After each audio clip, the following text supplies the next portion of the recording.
ना मेरी कोई औकात थी, ना मेरी कोई पहचान थी और ना ही मेरी कोई हैसियत।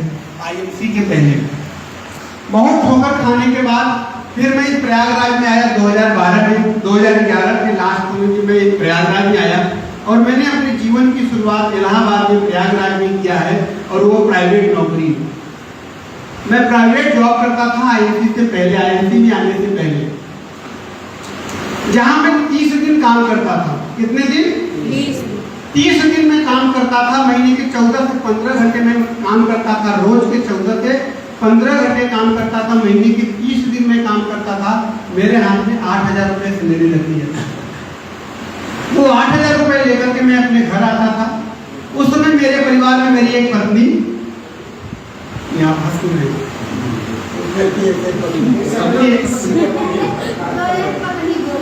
अच्छा, मेरी एक धर्म पत्नी और मेरी एक बिटिया थी और मैं, हम 3 लोग थे। और उस 8,000 रुपये से हम अपने परिवार को चलाते थे। कंडीशन ये थी दोस्त कि 3,000 रुपये लगता था महीने की घर का किराया देने में, 1,000 रुपया लग जाता था बिटिया की पढ़ाई में, और बचता था मेरे हाथ में 4,000 रुपया। उसी 4,000 रुपये को लेकर के मैं अपना पूरा 1 महीना गुजारता। 1 महीने 4,000, वो 4,000 में पूरा अपना महीना गुजारता था। ये मेरी लाइफ। पैसे के अभाव में, पैसे के अभाव की वजह से आज जो बहुत सारे ऐसे रिश्तेदार हैं जो मुझसे कनेक्ट हो चुके हैं ना, पैसा जो मेरी लाइफ में नहीं था, तो सभी दोस्त, सभी रिश्तेदार दुनिया बना लिए थे। मुझे उस समय पैसे की ताकत समझ में आई कि जब पैसा आपके पास नहीं होता है ना, तो आपका कोई सगा नहीं होता है, कोई सगा नहीं होता है। तब मुझे समझ में आई कि अगर दुनिया में सबसे बड़ा कोई अगर श्राप है, दुनिया में अगर सबसे बड़ा कोई श्राप है धरती पे, तो वह है गरीब होना। गरीब होना दुनिया का सबसे बड़ा श्राप है। फिर मैंने भगवान से प्रार्थना शुरू करी, हे भगवान, मुझे कुछ ऐसा माध्यम दीजिए, कुछ मुझे ऐसा रास्ता दीजिए जिससे कि मैं अपनी गरीबी को खत्म कर सकूं। इस गरीबी रूपी दलदल में जो मैं बंधा हुआ हूँ, मैं इससे निकल करके अपने सपनों को पूरा कर सकूं, अपनी मनचाही जिंदगी मैं जी सकूं। नौकरी के दरमियान मैं ये भगवान से डेली प्रार्थना करता था, और भगवान ने मेरी प्रार्थना सुन ली। और मेरे जीवन में एक ऐसे देवदूत, एक ऐसे भगवान स्वरूप का आगमन हुआ, जिन्होंने मुझे इस पवित्र आईएमसी जैसा सिस्टम मेरी जिंदगी में दिया। मैं एक शानदार ताली चाहूंगा मेरे मेंटर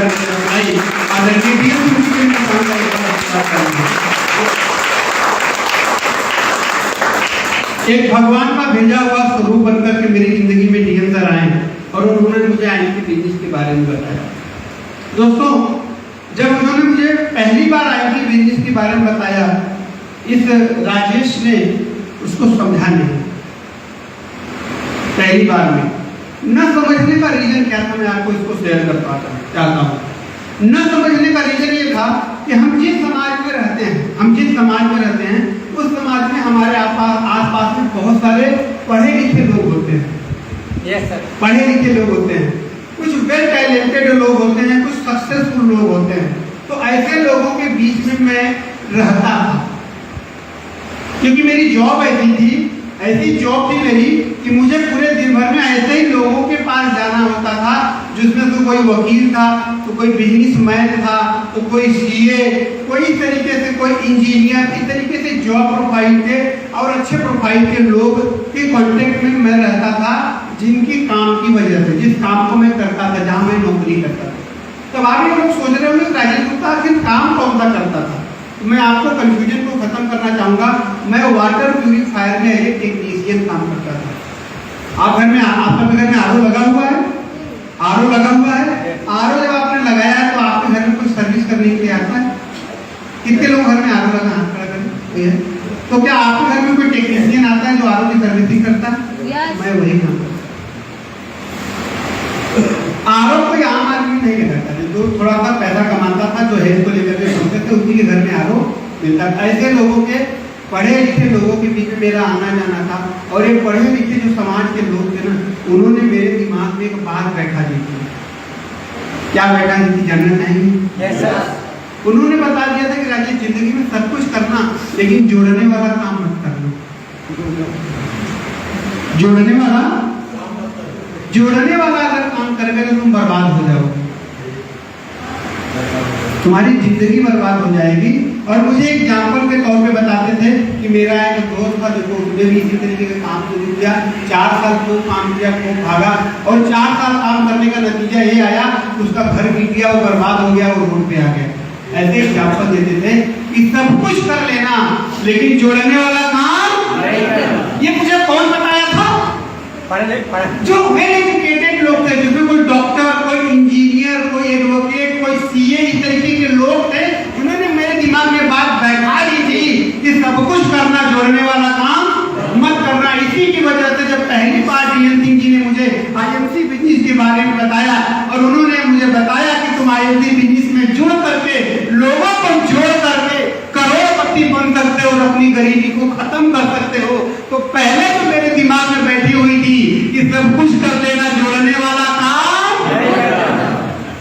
मत करना। इस बात की वजह से दोस्तों मैंने उनकी बात पे भरोसा ही नहीं किया, और उनकी बात पे भरोसा न करने का नतीजा ये निकला कि मैंने अपनी जिंदगी के 6 से 7 महीने बर्बाद कर दिए। वो मुझे बार बार टच करते, वो मुझे बार बार फोन करते, वो मुझे बार बार बिजनेस करने के लिए प्रेरित करते, और मेरे मन में, मेरे दिमाग में ये बात बैठ गई थी कि सब कुछ कर लेना लेकिन जोड़ने वाला काम। तो मैं उनसे भाग रहा था, और वो मुझे बार बार संजोग की बात है कि एक ऐसी घटना प्रयागराज में घटी। इसी तरीके से एक मीटिंग बैठाई गई, और उस मीटिंग में मुझे भी इनवाइट किया गया धोखे से।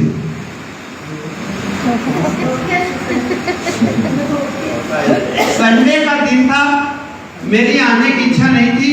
मेरे पास पहले कीबोर्ड वाला सैमसंग का जो आता है ना, कीबोर्ड वाला, उसमें मेरे पास फोन था। मेरे पास सर का फोन आता है, बोलते हैं राजेश जी कहाँ हैं? हमने कहा सर घर पे हैं।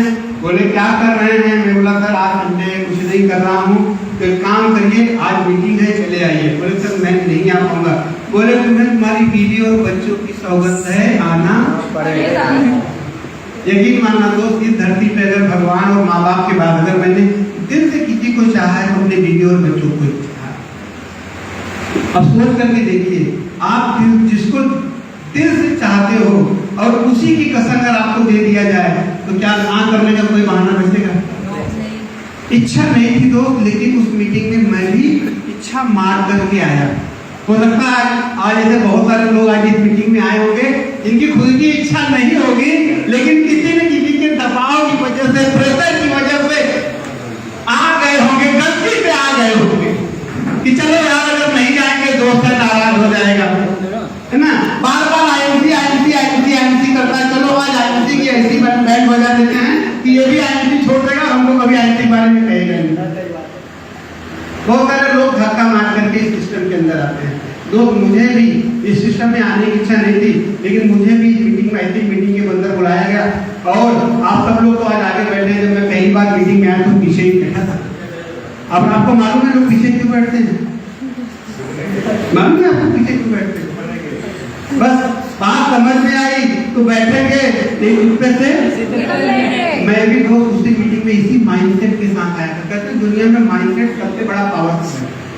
आप जिस माइंडसेट के साथ जो काम करते हैं, परिणाम वैसे ही आता है। मैं इस माइंडसेट के साथ पीछे बैठा था कि मीटिंग अच्छी लगेगी, कुछ काम की चीजें आएगी, तो बैठेंगे।